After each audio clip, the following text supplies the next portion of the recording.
Sa iba pang balita, isinusulong naman ng isang international organization ang pagprotekta sa kapakanan ng mga Pilipinong nagtatrabaho abroad.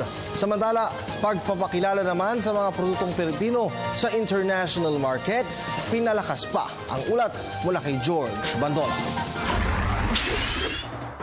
Hinihimok ng International SOS sa mga pribado at pampublikong ahensya sa bansa na siguruhin ang kapakanan ng mga empleyado ng mga ito na maa-assign sa abroad. Sa pamamagitan ng Duty of Care Journal, hindi lang daw sapat ang mabigyan ng pera o insurance sa mga empleyado on a temporary assignment abroad o remote.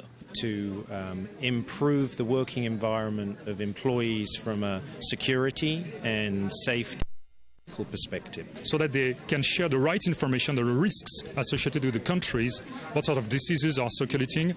Samantala, nais naman ng Ambiente 2016 na mapalakas pa ang exposure ng mga produkto at serbisyong Filipino sa international market.